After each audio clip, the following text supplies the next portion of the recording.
నమస్తే. నా ప్రభాత కమలంకు స్వాగతం.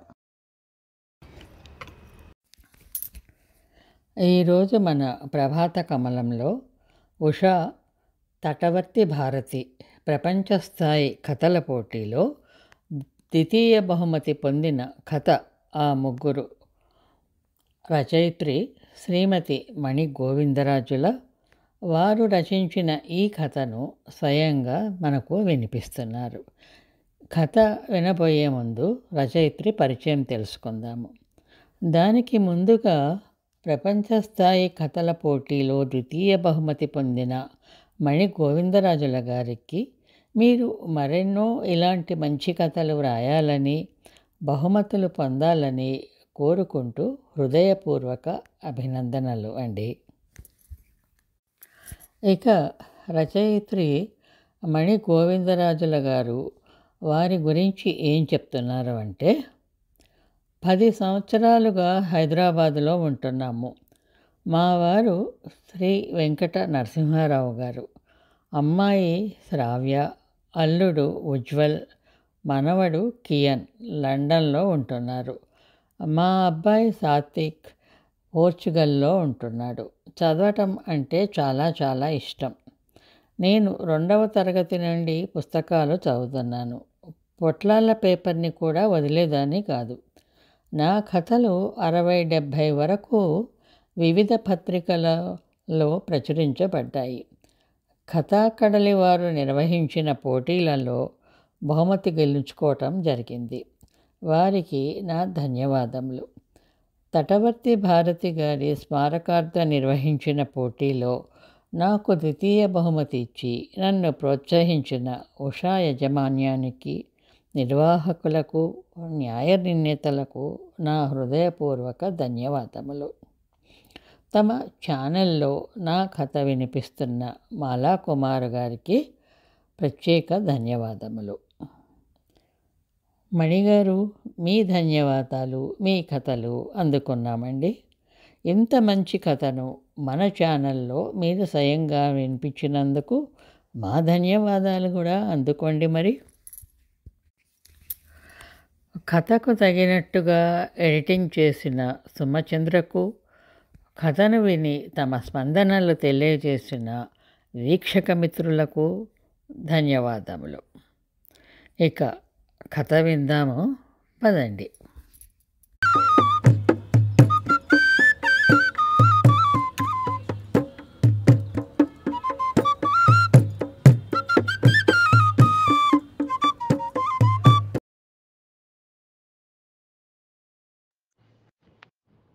ఈ కథ వ్రాయడానికి ప్రేరణ అంటే,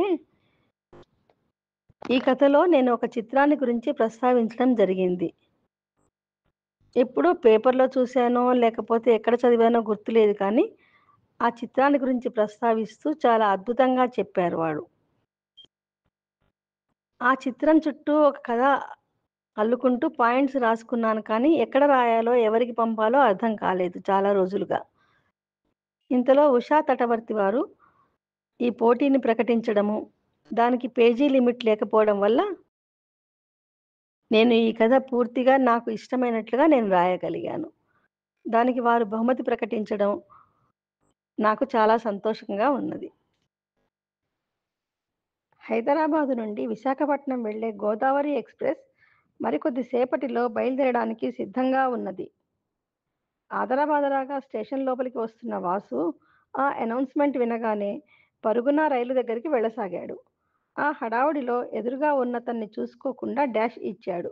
దాంతో ఎదురతని చేతిలోని బ్రీఫ్ కేస్, వాసు చేతిలోని పర్సు కింద పడడమే కాకుండా పర్సులోనివన్నీ బయటపడ్డాయి. అయ్యో సారీ అండి, అతని సారీ చెప్తూ వంగి అతని బ్రీఫ్ కేస్ తీసి అతనికి ఇచ్చాడు. అప్పుడే వాసుని, కింద పడ్డ ఒక ఫోటోని మార్చి మార్చి చూసిన ఎదురు అతను, దుర్మార్గుడా, నా జీవితం నాశనం చేశావు కదరా అన్నాడు కోపంగా. భలే వారే సార్, మీ బ్యాగ్ ఇచ్చేశా కదా, ఇంత మాత్రానికే దుర్మార్గుడని తిట్టాలా? నేను కొద్దిగా మంచివాణ్ణేనండి నవ్వుతూ అని కింద పడ్డ పర్సు తీసుకోబోయాడు.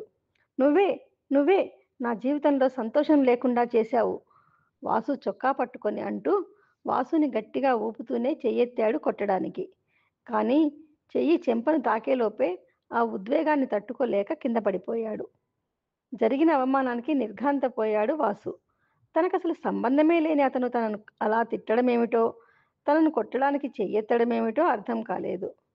ఈ హడావుడికి చుట్టూ మూగబోయిన వాళ్ళు కింద పడ్డ అతన్ని చూసి, అయ్యో పడిపోయాడు, హార్ట్ ఏమో, మనకెందుకులే అంటూ అక్కడే ఉంటే ఏమి గొడవో అని తప్పుకోసాగారు.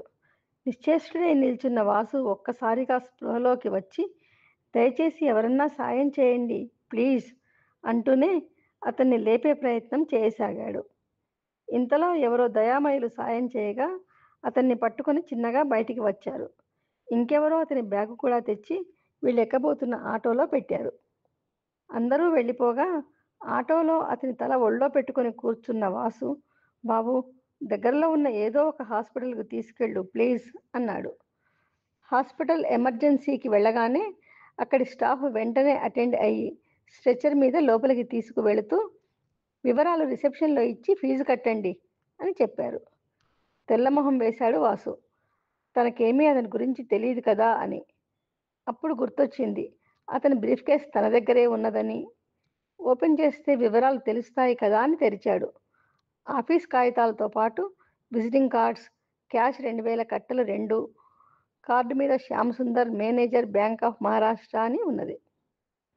కింద ల్యాండ్లైన్ నెంబర్ కనపడగానే హమ్మయ్య అనుకున్నాడు. వెంటనే రిసెప్షన్లో ఆ వివరాలు ఇచ్చి కట్టమన్న డబ్బు తన క్రెడిట్ కార్డుతో కట్టేశాడు. తన మొబైల్ ఓపెన్ చేసి ల్యాండ్లైన్కి చేశాడు. హలో, ఎవరండి? అవతలి స్వరం వినగానే ఎక్కడో విన్నట్లుగా ఉన్నదే అనుకున్నాడు. హలో, మాట్లాడదేమండి? మళ్ళీ అడిగింది అవతలి స్వరం.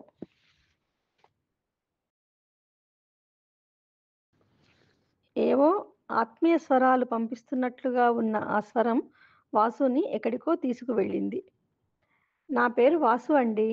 మీ వారి పేరు శ్యామసుందరే కదా అడిగాడు. అవునండి, ఏమైంది మా వారికి? కంగారు ధ్వనించింది ఆమె కంఠంలో. కంగారు పడకండి, రైల్వే స్టేషన్లో కళ్ళు తిరిగి పడిపోయారు.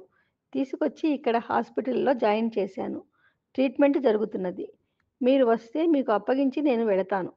మళ్ళీ చెప్తున్నాను, కంగారేమీ లేదన్నారు అంటూ హాస్పిటల్ పేరు చెప్పాడు. కానీ మీరు వీలైనంత తొందరగా రండి. నేను రిసెప్షన్ పక్కనే ఉంటాను. నా పేరు వాసు. చాలా చాలా థ్యాంక్స్ అండి. ఆ హాస్పిటల్ పక్కనే మా అబ్బాయి వర్క్ చేస్తున్నాడు. మొదట వాడొచ్చి మిమ్మల్ని కలుస్తాడు. వాడి పేరు విజయ్ చెప్పి ఫోన్ పెట్టేసింది. కరెక్ట్గా 10 నిమిషాల్లో ఒకతను వచ్చి రిసెప్షనిస్టుని ఏదో అడగడం, ఆమె చెయ్యి పెట్టి తనను చూపడం, ఆ వెంటనే అతను తన వైపు రావడం చూసి అతనే విజయ్ అనుకున్నాడు. ఎదురుగా వస్తున్న అతన్ని చూస్తూ ఎక్కడో బాగా పరిచయం ఉన్న పోలికలు కనబడుతున్నాయే అనుకున్నాడు. మీ మేలు మర్చిపోలేమండి. చాలా చాలా థ్యాంక్స్. దగ్గరికి వచ్చిన అతను చేతులు జోడించాడు. అయ్యో పర్వాలేదు. ఇక నేను వెళతాను. ఇదిగో మీ నాన్నగారి బ్యాగ్. వివరాల కోసం ఓపెన్ చేయాల్సొచ్చింది. ఇందులో చాలా డబ్బు ఉన్నది. చూసుకో బాబు బ్యాగ్ అందిస్తూ చెప్పాడు. అయ్యో అంత మాట అనొద్దండి. ఇదిగోండి అమ్మ మాట్లాడుతుందట చెప్పి ఫోన్ ఇచ్చాడు. ఫోన్లో ఆమె మరీ మరీ ధన్యవాదాలు చెప్పి, తప్పకుండా మా ఇంటికి మీరు ఒకసారి రావాలండి. అడ్రస్ మా వాడు ఇస్తాడు ఆహ్వానించి ఫోన్ పెట్టేసింది. మళ్ళీ అదే భావన. ఏదో గౌరవంతో కూడిన ఆత్మీయ స్వరం. తల విదిలించాడు ఒక్కసారిగా. తన నెంబర్ విజయ్కి ఇచ్చి విజయ్ నెంబర్ తాను తీసుకొని వెళ్ళిపోయాడు వాసు. తర్వాత విజయ్ ఫోన్ చేసి చెప్పాడు తండ్రికి ఆ రోజు 2 స్టంట్స్ వేశారని. సమయానికి వైద్య సహాయం అందించి తమకెంతో మేలు చేశారని తన కృతజ్ఞతలు తెలియచేశాడు. ఈసారి వచ్చినప్పుడు తప్పకుండా తమ ఆతిథ్యం తీసుకోవాలని మరీ కోరాడు. స్టంట్స్ వేశారనగానే తన బాధ్యత లేకుండానే పరోక్షంగా తాను ఆ అనారోగ్యానికి కారణమైనందుకు బాధపడ్డాడు వాసు. ఆ రోజు జరిగినదేమీ విజయ్తో అనలేదు. ఆ ఇంటికి వెళ్ళి వాళ్ళెవరో చూడాలని, తనని చూడగానే అతను ఎందుకు అంత కోపంగా ప్రవర్తించాడో తెలుసుకోవాలనే కుతూహలం ఉన్నా, ఆ పరిస్థితుల్లో తాను వెళితే ఏమవుతుందో అన్న భయంతో వాళ్ళు ఎన్నిసార్లు రమ్మని పిలిచినా, ఆ తర్వాత చాలాసార్లు ఆఫీసు పని మీద హైదరాబాద్ వచ్చినా వాళ్ళ ఆహ్వానాన్ని మన్నించలేదు. చూస్తుండగానే ఏడాది గడిచింది. ఆ రోజు హైదరాబాద్ వచ్చిన వాసు ఈసారి ఇంకా ఆగలేకపోయాడు. విజయ్కి ఫోన్ చేసి తాను వారింటికి వద్దామని అనుకున్న సంగతి చెప్పాడు. చాలా సంతోషపడిపోయాడు విజయ్. తానే స్వయంగా ఇంటికి తీసుకుని వెళ్తానన్నాడు. వద్దని ఆఫీస్ పని అయ్యాక సాయంకాలం 4 గంటలప్పుడు సైనిక్పూర్లోని వారి ఇండిపెండెంట్ ఇంటికి వెళ్ళాడు వాసు. గేటు తీసుకుని లోపలికి వెళుతుంటే పూలవనం పలకరించింది. అబ్బా, ఎంత బాగున్నాయో! గులాబీలు, చామంతులు, డాలియాలు అన్నీ చూసి అనుకున్నాడు. గార్డెన్ దాటి లోపలికి వెళ్ళాక మెయిన్ హాల్ తలుపు తీసే ఉన్నది. ఆ రోజు స్టేషన్లో చూసినతనే దీక్షగా టీవీ చూస్తున్నాడు. తలుపు మీద చిన్నగా వేలితో కొట్టాడు. ఆ చప్పుడుకి ఇటు చూసిన అతను వాసుని చూడగానే ఒక్కసారిగా లేచి నిలబడ్డాడు. దౌర్భాగ్యుడా, ఇంకా ఉన్నానా లేదా అని చూడడానికి వచ్చావా? ఎందుకురా నా జీవితంతో ఆటలాడుకుంటున్నావు? గెటౌట్! దగ్గరికి వచ్చి ఛాతీ మీద చెయ్యేసి నెట్టాడు. కోపంతో అతనికి మాటలు కూడా సరిగా రావడం లేదు. గుమ్మాన్ని పట్టుకుని నిలదొక్కున్న వాసు, సార్, ఆవేశపడకండి, రిలాక్స్, అలా కూర్చోండి ప్లీజ్ అన్నాడు. నిన్ను ఒక్క క్షణం కూడా నేను భరించలేను. వెళతావా, నన్నే వెళ్ళమంటావా? గట్టిగా అరిచాడు. ఆ అరుపులకు అప్పుడే గేట్ తీసుకుని లోపలికి అడుగు పెడుతున్న విజయ్ పరుగున లోపలికి వచ్చి వాసుని చూసి, మీరా సార్, లోపలికి వెళదాం రండి అని పిలిచాడు మర్యాదగా. ఆ నీచుడు లోపలికి అడుగు పెట్టడానికి వీల్లేదు, ఖంగుమంటున్న కంఠంతో ఆజ్ఞాపించాడు శ్యాంసుందర్. తండ్రి మాటలకు ఆశ్చర్యపోయిన విజయ్ ఏదో అనబోయాడు. అదే సమయానికి పెరట్లో చెట్లకు నీళ్లు పెడుతున్న జానకి ఇంట్లో ఏదో గొడవ జరుగుతున్నదనిపించి పరుగున లోపలికి వచ్చి ఎదురుగా వాసును చూసి సర్పద్రష్టలా ఆగిపోయింది. సార్, నేను మర్యాదగా అడుగు. వాక్యం పూర్తి చేయకముందే లోపలికి వచ్చిన జానకిని చూసి సంభ్రమాశ్చర్యాలకు లోనయ్యాడు వాసు. అమ్మా, మీరేనా? ఇన్నాళ్లకు నాకు భాగ్యం పండింది అంటూనే వెళ్ళి జానకి కాళ్ళ మీద పడిపోయాడు. రాస్కెల్, చేసిందంతా చేసి ఇప్పుడు కాళ్ళ మీద పడుతున్నావా? మీదకు వస్తూ అన్నాడు శ్యాంసుందర్. సార్, మీరేమంటున్నారో నాకు అర్థం కావడం లేదు. చెప్పాలా చెప్పాలా? కాశ్మీర్లో మీ ఇద్దరు కలిసి ఏమి చేశారో గుర్తులేదా? అప్పుడు కులిగిన కొడుకులు సరిపోలేదనా మళ్ళీ వచ్చావు? పూర్తిగా కంట్రోల్ తప్పిపోయాడు శ్యామ్. 25 ఏళ్లుగా అణుచుకున్న కోపం, అసహ్యం, ఆవేశం దానికి కారణమైన వ్యక్తిని చూడగానే ఉచితానుచితాలు మరిచేటట్లుగా చేశాయి. ఎదురుగా కొడుకు ఉన్న సంగతి కూడా ధ్యాసలో లేకపోయింది. జరుగుతున్నదంతా చూస్తున్న విజయ్కి చిన్నప్పటి నుండి అందరు తల్లిదండ్రులలాగా తమ పేరెంట్స్ ఎందుకు ఉండరో అన్న ప్రశ్నకు సమాధానం చూచాయగా తెలిసినట్లనిపించింది. ఆ మాటలు వినగానే ఒళ్ళంతా కంపించిపోయింది వాసుకు. వినకూడని అసహ్యకరమైన భాష ఏదో విన్నట్లుగా చెవులు రెండూ మూసుకున్నాడు. ఏహ్యంగా చూశాడు శ్యాంసుందర్ వైపు. ఏమంటున్నారు? ఇంకొక్క మాట మాట్లాడినా నేను సహించను. నన్నేమన్నా ఊరుకుంటున్నాను కదా అని ఆ తల్లినంటే ఊరుకోను. సీతమ్మ తల్లి వంటి ఈ అమ్మనా మీరు అంత మాట అంటున్నారు? నన్ను పసిబిడ్డలా చూసి కాపాడిన ఈ దేవతనా మీరంత మాట అంటున్నారు? ఏమి తెలుసని మీరు అలా అనగలుగుతున్నారు? తప్పండి, కళ్ళల్లో నీరు కారుతుండగా అన్నాడు. అప్పటికీ చల్లబడలేదు శ్యాంసుందర్. నేను చూశాను మీ ఇద్దరి ఫోటోలు. మీ ఇద్దరు ఛీ ఛీ, చెప్పడానికి కూడా అసహ్యమే చీత్కరించాడు. ఫోటోలా? మీరు చూశారా? నిర్ఘాంతపోయాడు వాసు. జానకి కూడా ఆశ్చర్యంగా చూసింది వాసు వైపు. ఏదో అర్థమైనట్టుగా తల పంకించాడు.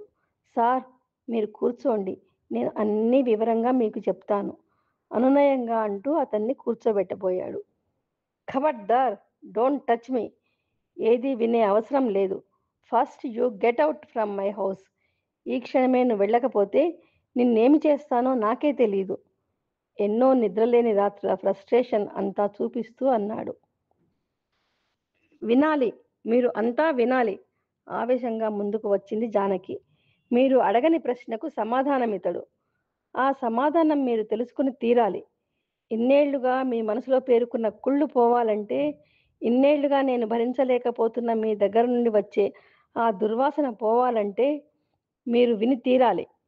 ఇప్పుడు మీరు అన్న మాటల్ని విన్నాక 25 ఏళ్లు నిండిన నా కొడుకు మనసులో ఏర్పడే విషవృక్షం మొదలంటా పోవాలంటే, తన తల్లి ఎలాంటిదో తెలుసుకొని తీరాలంటే వాడు విని తీరాలి. మీరు చేసిన తప్పు ఆ కొడుకు విని తీరాలి. కూర్చోండి, గర్జించింది జానకి. 25 ఏళ్లుగా మనం ఒకే ఇంట్లో కలిసి ఉన్నా మన మధ్య దూరం వేల మైళ్ళు ఉన్నది. నేనొక పని మనిషిలా, వంట మనిషిలా ఇన్నాళ్ళు బతికిన బతుకు చరమగీతం పాడాలి అంటే మీరు విని తీరాలి. దుఃఖం ముంచుకొచ్చింది జానకికి. అంత ఆవేశాన్ని చూసిన శ్యామ్ సుందర్ భయపడిపోయాడు. ఏమీ మాట్లాడలేక వెనక్కి వెనక్కి జరిగి కుర్చీలో కూర్చుండిపోయాడు. తల్లి, తండ్రి, ఆ వచ్చిన వ్యక్తి మధ్య జరుగుతున్న ఆ సంభాషణ ఏదో చెప్పినట్లనిపిస్తున్నా, ఏమి చేయాలో అర్థం కానట్లుగా నిల్చున్నాడు విజయ్. లవకుశలను రాముడికి అప్పగించాక సీతమ్మ తల్లిలో కనబడ్డ ఆవేశం, ఆవేదన, దుఃఖం జానకిలో చూస్తున్నట్లనిపించింది వాసుకు.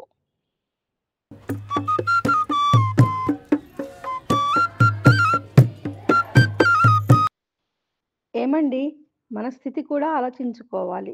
చలి ప్రదేశం. ఇప్పుడు ఈ పరిస్థితుల్లో కాశ్మీర్ ప్రయాణం అంటే చాలా ఖర్చుతో కూడుకున్న పని. విజయ్ చంటిపిల్లాడు, పాలు తాగుతున్నాడు. ప్రయాణంలో ఎక్కడ పడితే అక్కడ పాలు ఇవ్వలేను. కావాలంటే మీరెళ్ళండి, నేను రాను అన్నది జానకి. అసహనంగా చూశాడు శ్యామ్ సుందర్. జానకి, నేను కూడా అదే చెప్తున్నాను. మన స్థితి కూడా ఆలోచించుకోవాలి. మధ్యతరగతి వాళ్ళం. ఇంత ప్రయాణం మనంగా పర్మిషన్ అవి తెచ్చుకొని కాశ్మీర్ చూడలేము. అన్నీ మా స్నేహితుడే చూసుకుంటానన్నాడు. ఫ్లైట్ టికెట్స్ కూడా వాడే తీసుకుంటానన్నాడు. మనకు కుదిరినప్పుడు ఇవ్వచ్చు. అక్కడ గెస్ట్ హౌస్ అది వాళ్ళే ఏర్పాటు చేస్తున్నారు. ఆ ఖర్చు కూడా ఉండదు. ఒప్పుకో జాను, ప్లీజ్ బతిమాలసాగాడు శ్యామ్.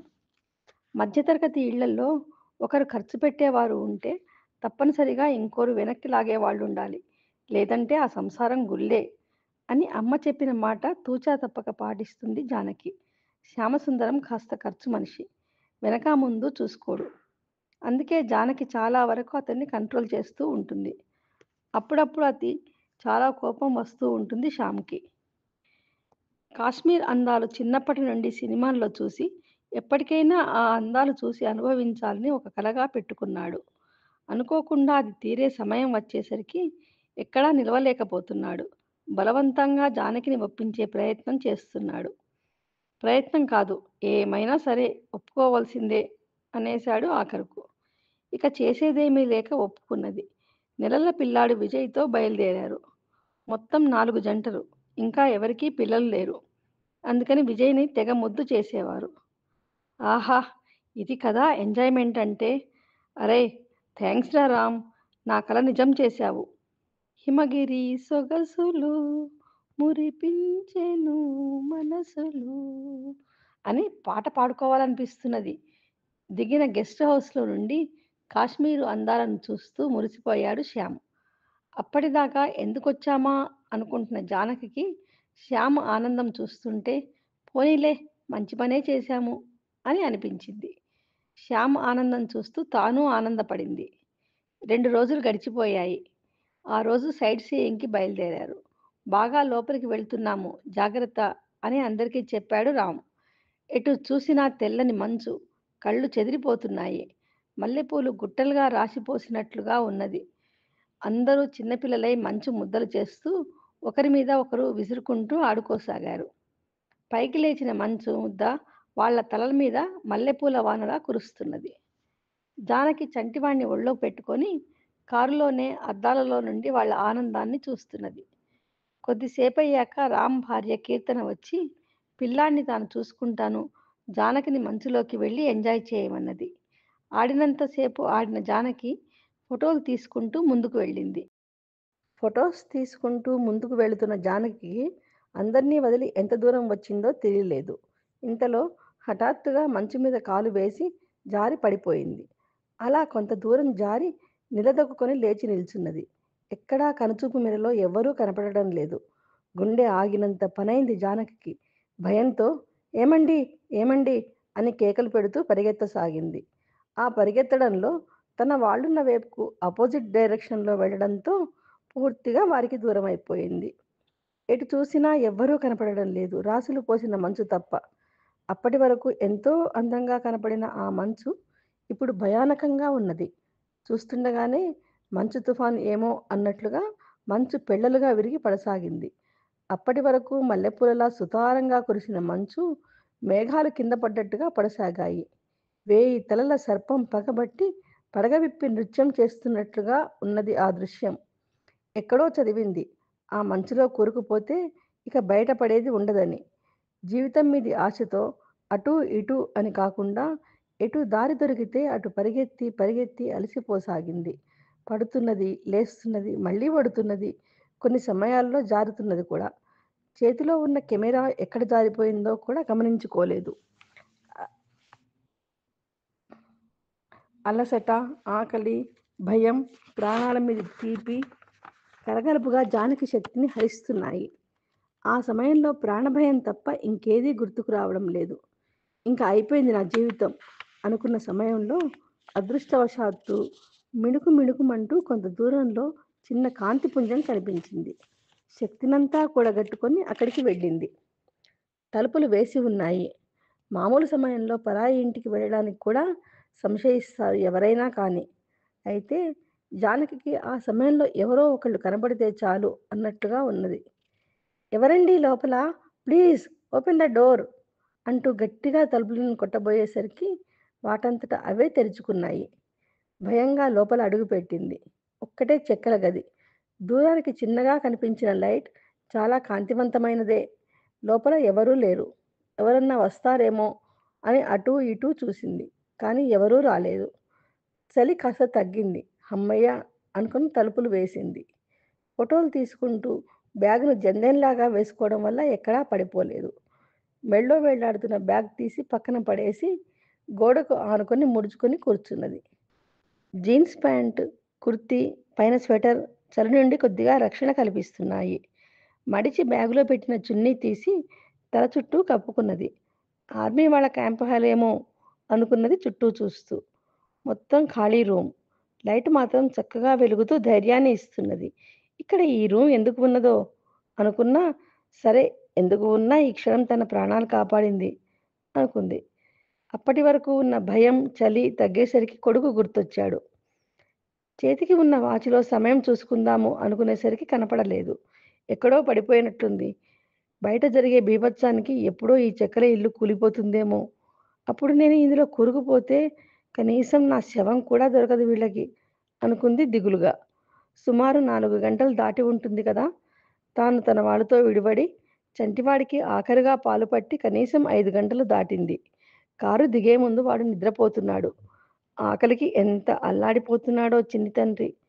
ఆకలేస్తే గుక్క పట్టేస్తాడు. తలుచుకోగానే హృదయం బరువైంది. ఛాతీలో పోట్లు మొదలయ్యాయి. తల్లి కనపడక ఎంత కక్కటిల్లిపోతున్నాడో, పాల కోసం ఎంత తడుముకుంటున్నాడో నా బంగారు తండ్రి. పుట్టినది మొదలు ఒక్క గంట కూడా వదిలి ఉండలేదు.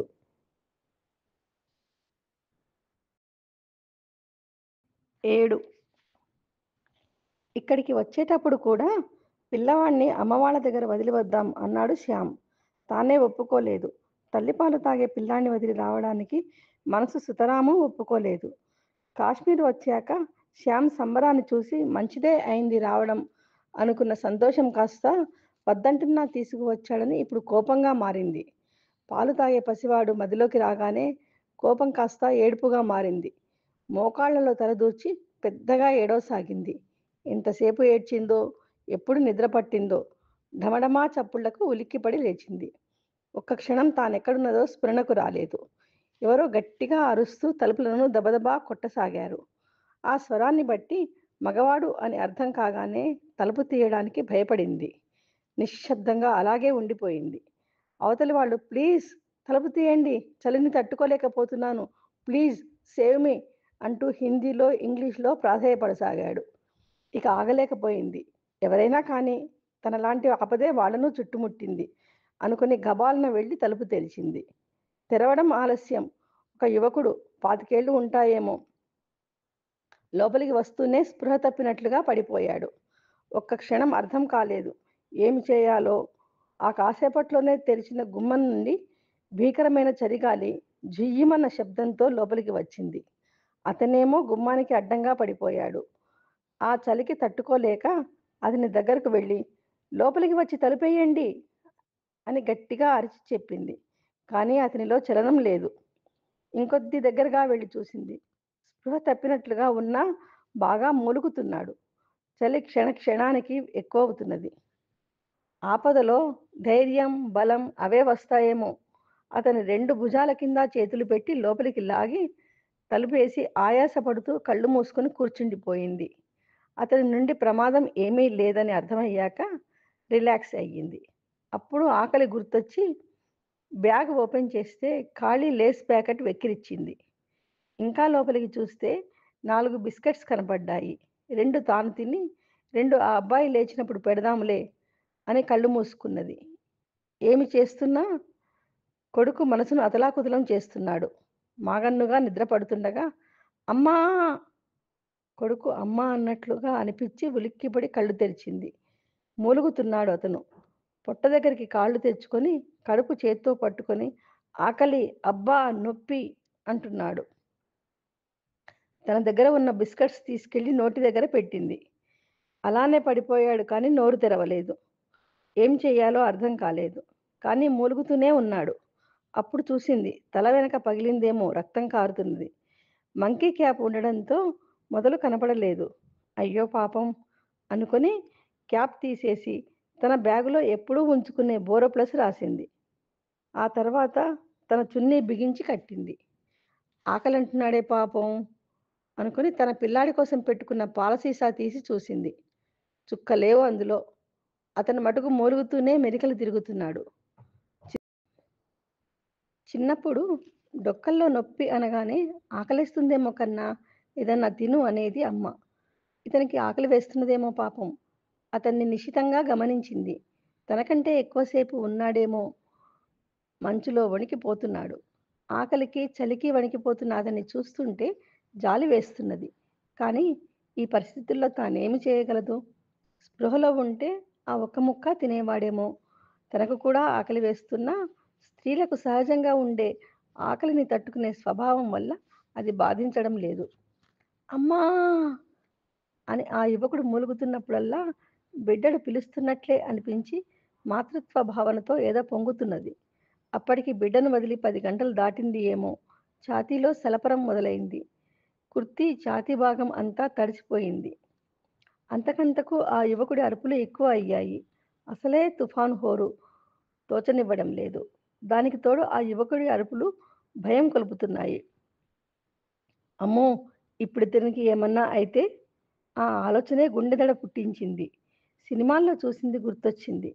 అతనికి దగ్గరగా జరిగి కాళ్ళ దగ్గర, మోకాళ్ళ మీద వంగి కూర్చొని పాదాలను పట్టుకొని గట్టిగా రుద్దసాగింది. మార్చి మార్చి 2 కాళ్ళు రుద్దుతుంటే ఆ వేడికి తనకు కూడా చలి తగ్గినట్లనిపించింది.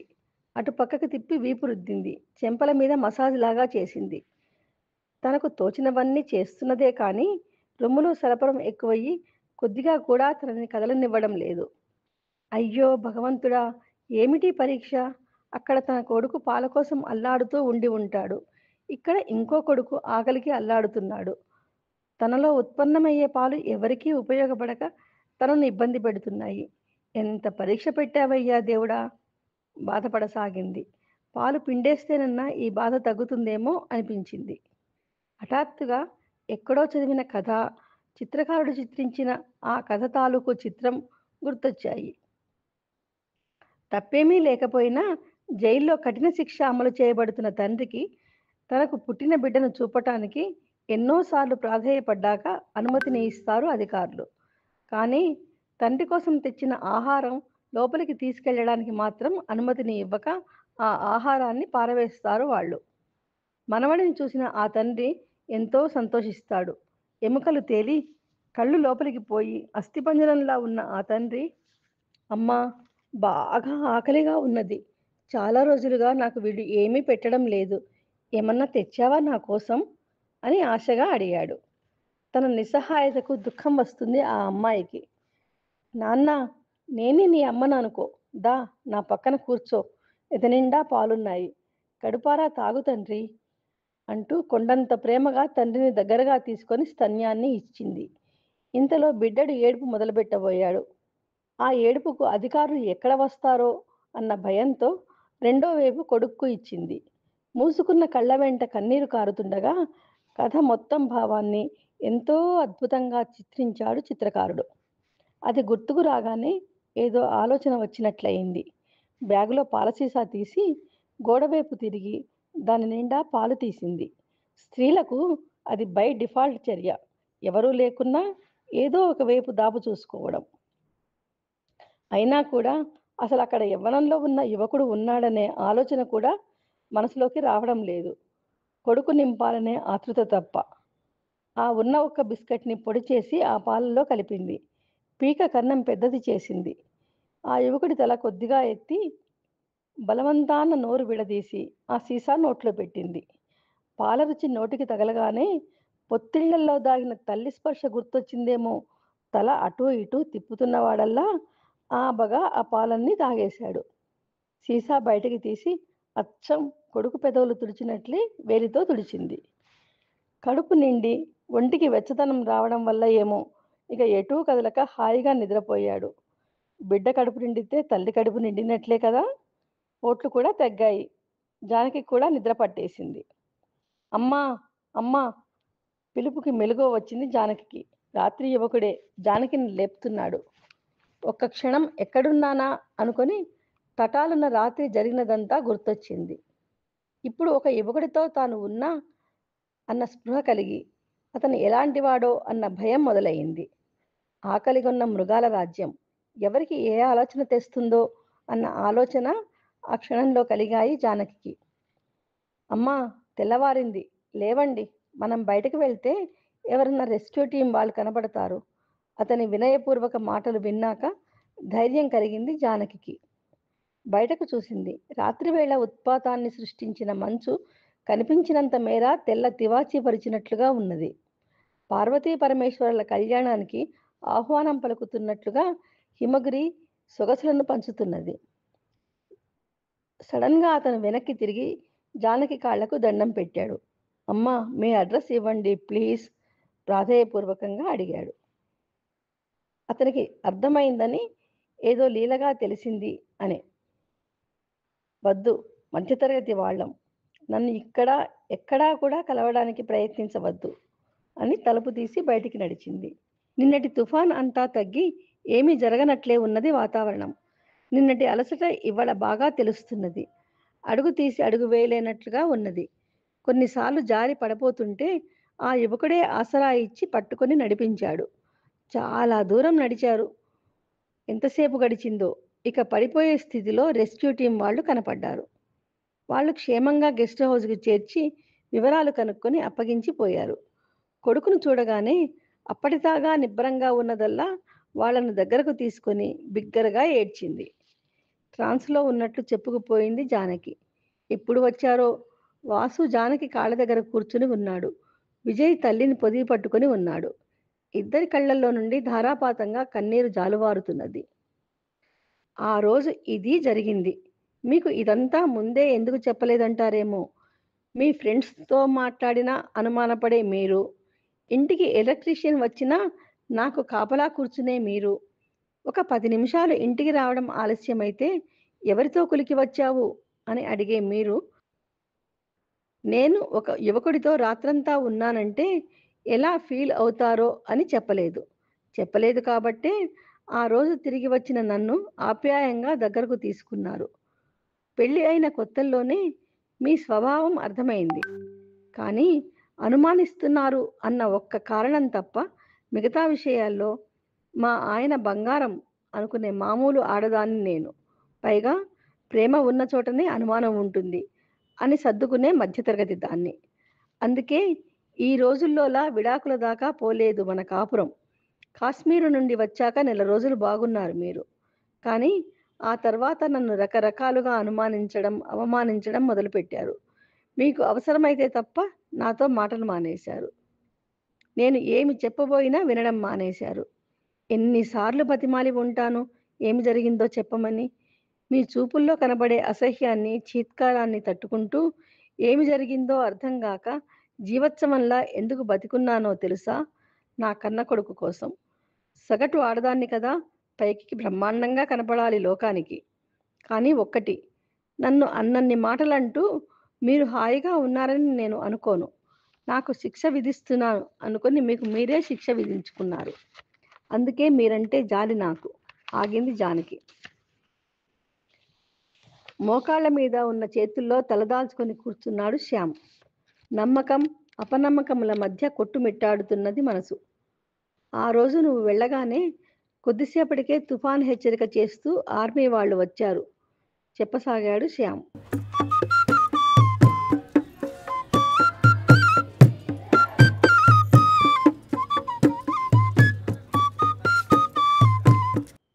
ఆ హెచ్చరిక వినగానే వ్యాన్ డ్రైవర్ అందర్నీ రమ్మని గట్టిగా కేకలేశాడు.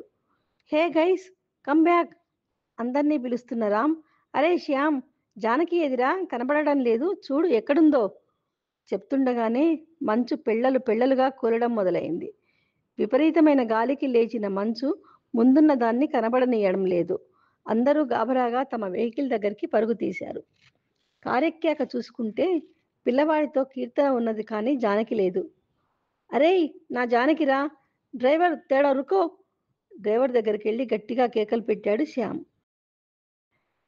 సాబ్, అభి రుకో, सब खतरे में जाएंगे, देख लीजिए कितना खतरनाक తుఫాన్ షురూ హో గయా చాకచక్యంగా డ్రైవ్ చేస్తూనే చెప్పాడు డ్రైవర్. అందరూ విచారంగా మౌనంగా ఉండిపోయారు. దుఃఖాన్ని ఆపుకోలేకపోతున్నాడు శ్యామ్. ఒక గంట క్రితం ఫొటోస్ తీసుకుంటూ ముందుకెళ్ళింది. సాబ్, डरो मत, मिलिट्री लोगों ने ऐसा समय में सर्च करते रहेंगे, उन लोग को मिलने तो लेके आएंगे, भगवान को प्रार्थना कर लो సానుభూతిగా చెప్పాడు డ్రైవర్. నేనే అనవసరంగా వద్దంటున్నా, నేనే బలవంతాన తీసుకువచ్చాను, నాకు ఈ శాస్తి కావలసినదే తల బాదుకున్నాడు శ్యామ్. అందరూ జాలిగా చూశారు శ్యామ్ని. ఆ రాత్రి కొడుకును ఊరుకబెట్టేసరికి అందరికీ తల ప్రాణం తోకకి వచ్చింది. ఒక్కోసారి ఆ తుఫాన్ వారం రోజులు ఉంటుందిట. అదృష్టవశాత్తు మన్నాటికల్లా తగ్గగానే అందరూ కూడా తలో దిక్కుకు వెళ్ళారు. పిచ్చివాడిలా తాము వెళ్ళిన ప్రదేశమంతా కలియ తిరిగాడు. జానకి, జానకి అని ఎలుగెత్తి పిలిచాడు. ఆనాడు తన సీత కనిపించక రాముడెంత పిక్కటిల్లాడో అంతకంటే ఎక్కువగానే ఏడ్చాడు శ్యామ్. కొడుకును కూడా పట్టించుకోకుండా ఎవరెటు చెప్తే అటు పరుగులు తీశాడు. గుర్తొచ్చిన ప్రతి దేవుడికి మొక్కుకున్నాడు. మంచు తుఫాన్లో కూరుకుపోయిందేమో అని ఎవరో అనడం విని గజగజా వణికిపోయాడు. అదృష్టవశాత్తు రెస్క్యూ టీంకి కనిపించిందని తీసుకొచ్చి అప్పగించే వరకు ఎవరికీ స్థిమితం లేకపోయింది. తన భార్య క్షేమంగా తిరిగి వచ్చినందుకు దేవుడికి వేనవేల కృతజ్ఞతలు చెప్పుకున్నాడు శ్యామ్. ఆ తర్వాత మిగతా ట్రిప్ ఎంజాయ్ చేసి ఇళ్లకు చేరుకున్నారు. కాశ్మీర్ ట్రిప్ సంగతులు, జానకి తప్పిపోవడం అందరికీ ఒక అడ్వెంచర్ లాగా చెప్పుకున్నారు. సంతోషంగానే కొన్నాళ్లు గడిచాయి. ఆ రోజు ఆఫీసు పని మీద విశాఖపట్నం వెళ్ళి తిరిగి వస్తుండగా ట్రైన్లో పై బెర్త్ దొరికింది శ్యామ్కి. సమయం కాకపోయినా అలసిన శరీరం రెస్ట్ కోరడంతో పైకి ఎక్కి పడుకున్నాడు. ఇంతలో కింద నుండి పెద్దగా నవ్వులు వినపడడంతో కిందకి తొంగి చూశాడు. కింద కూర్చున్న యువకులు కొందరు కొన్ని ఫోటోలను చూస్తూ పెద్దగా నవ్వుకుంటున్నారు. ఏంటా ఆ ఫోటోలు అని తొంగి చూశాడు. తాను చూసే సమయానికి వారి చేతిలో ఒక యువకుడి మీదకు వంగి కూర్చున్న యువతి ఫోటో ఉన్నది. ఒక పక్క నుండి చెంపలు కనబడుతున్నాయి. ఆ చెంప మీద ఉన్న పెద్ద పుట్టుమచ్చ, ఆ పుట్టుమచ్చను దిష్టి చుక్క అనేవాడు తాను. వెనక నుండి చూసినా గుర్తుపట్టగల ఆ యువతి తన భార్యే. ఆ పొడవాటి జడ చూసే కదా తాను పెళ్లి చేసుకున్నది. తాను ఎంతో ఇష్టంగా బాంబే వెళ్ళినప్పుడు తెచ్చిన స్వెటర్ కనపడుతున్నది. రేర్ కలర్ అని ఎంతో ఇష్టంగా తెచ్చాడు. ఆ రోజు కాశ్మీర్లో తప్పిపోయిన రోజు వేసుకున్న స్వెటర్ అదే. కిందకి చూస్తూ వాళ్ళని అడిగి ఆ ఫోటో తీసుకున్నాడు. కాళ్ళ దగ్గర వంగి కూర్చున్న తన భార్య, అటూ ఇటూ చాపినట్లుగా ఉన్న మగవాడి చేతులు కనపడుతున్నాయి. అంతే. కానీ ఖచ్చితంగా ఆ ఫోటోలో డ్రెస్, స్వెటర్ ఆ రోజు కాశ్మీర్లో వేసుకున్నదే. ఎవరూ లేరు, ఒక్కదాన్నే ఉన్నాను, చాలా భయం వేసింది, విజయ్ గుర్తొచ్చి ఏడుపొచ్చింది అని చాలా కథలు చెప్పింది. అవన్నీ కథలేనా? ఆ భయమంతా నటనేనా? తల పగిలిపోతున్నది శ్యామ్కి. 5 నిమిషాలు కళ్ళు మూసుకొని తనను తాను నిగ్రహించుకున్నాడు. ఫోటో చేతుల్లోంచి ఎప్పుడు జారిపోయింది తెలియలేదు. వాళ్లను ఆ ఫోటోలు అడుగుదామని చూసే లోపల రైలు ఆగడం, పొలోమంటూ ఆ యువకులంతా వెళ్ళిపోవడం జరిగింది. ఒక్క ఉదుటిన బెర్త్ దిగి డోర్ దగ్గరికి వెళ్ళేసరికి రైలు కదలడం, స్పీడ్ అందుకోవడం జరిగింది. ఇక అంతే. ఆ రోజు నుండి శ్యామ్‌కి మనశ్శాంతి కరువయ్యింది. భార్య పక్కకొస్తే ఆ యువకుడే కనపడేవాడు. మాట్లాడబోతే చెప్పేదంతా అబద్ధమే కదా అనిపించేది. ప్రేమగా మాట్లాడితే నటిస్తున్నది అని పళ్ళు నూరుకునేవాడు. తాను నరకం అనుభవిస్తూ భార్యకు నరకం చూపించాడు. ఇది జరిగింది.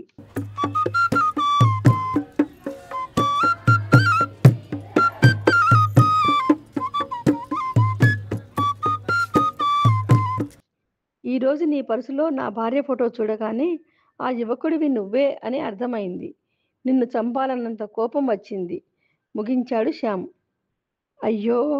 ఎంత పాపం జరిగింది నా వల్ల. నాకు తెలియకుండానే ఇంత జరిగింది. నన్ను క్షమించమ్మా! ఏడ్చేశాడు వాసు. ఆ రోజు ఏమి జరిగిందంటే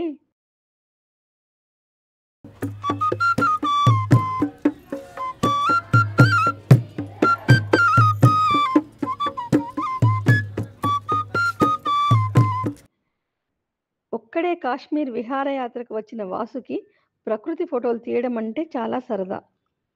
ఆ రోజు కూడా అలానే తీసుకుంటూ ఈ ఒక్క ఫోటో అంటూ చాలా దూరం వెళ్ళిపోయాడు.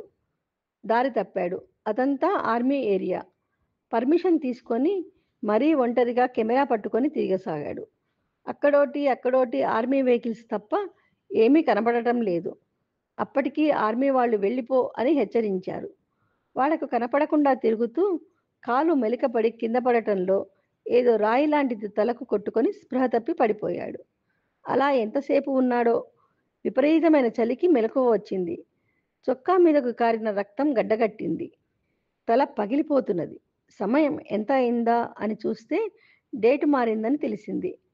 ఒక రోజల్లా ఇక్కడ పడుకున్నానా నేను అనుకున్నాడు. ఆర్మీ వాళ్ళు చెప్పినప్పుడే తిరిగి వెళ్ళాల్సింది అని పశ్చాత్తాపపడ్డాడు. అప్పుడే తుఫాన్ ప్రారంభం అయిన సూచనగా మంచు గింగరాలు తిరుగుతూ ఆకాశంలోకి లేవసాగింది. వెంటనే లేచి పరుగు మొదలెట్టాడు. అంత ఇదిలోనూ మెళ్ళో వేళ్లాడుతున్న కెమెరాను జాగ్రత్తగా పట్టుకున్నాడు. ఆ పరుగులో ఆకలి, నీరసం కృంగదీస్తున్నాయి.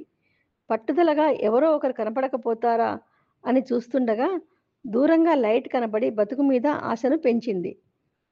పడుతూ లేస్తూ వెళ్తుండగా కింద పడ్డప్పుడల్లా తలకు ఏదో ఒకటి కొట్టుకుంటూనే ఉన్నది. గడ్డ కట్టిన చోటే మళ్ళీ మళ్ళీ తగలడంతో రక్తం కారసాగింది. ఫైనల్లీ ఎలాగో అక్కడికి చేరి తలుపు కొట్టడం, తాను లోపలికి వెళ్ళి పడిపోవడం వరకే గుర్తున్నది. మర్నాడు లేచేసరికి ఎదురుగా ఒక స్త్రీమూర్తి గోడకు ఆనుకొని నిద్రపోతున్నది. జరిగినదంతా గుర్తుకు తెచ్చుకుంటూ తల తడుముకుంటే కట్టు చేతికి తగిలింది. చిన్నగా తలుపు తెరిచి చూశాడు. ఇంకా చీకటిగానే ఉన్నది. మళ్ళీ తలుపేస్తుండగా కెమెరా కాలికి తగిలింది. రాత్రి కింద పడ్డప్పుడు అది మెళ్ళోంచి బయటపడ్డట్లున్నది అనుకుంటూ ఆమెకి నిద్రాభంగం కాకుండా కెమెరా ఓపెన్ చేసి చూడసాగాడు. చూస్తున్న కొద్దీ ఆశ్చర్యంతో కళ్ళు పెద్దవి కాసాగాయి. పూర్తయ్యేసరికి ఎదురుగా ఉన్న స్త్రీమూర్తి ఆకాశమంత ఎత్తుకు ఎదిగి దేవతలా కనపడసాగింది. ఒక స్త్రీ ఇలా కూడా చేయగలదా? ఈమె మాత్రమే ఇలా చేయగలదా? ఏ స్త్రీ అయినా ఇంతేనా? ఇంత ప్రేమ వాళ్ళ మనసుల్లో ఉంటుందా? స్వార్థం లేని సేవాభావం వాళ్ళ సొత్తా? మదర్ థెరెస్సా ఈ రూపంలో వచ్చిందా? పూర్తి స్త్రీజాతి మీదే గౌరవం కలిగింది. కన్న కొడుక్కే కాక ఎవరికైనా తల్లేనా ఆమె? ఎంత గొప్పవారు! ఆడాళ్ళు మీకు జోహార్లు! వెళ్ళి ఆమె కాళ్లకు దండం పెట్టుకున్నాడు. తర్వాత కూర్చొని కెమెరాలోని ఫోటోలన్నీ డిలీట్ చేశాడు. గోడకు ఆనుకొని నిద్రపోతున్న ఫోటో మాత్రం డిలీట్ చేయలేకపోయాడు.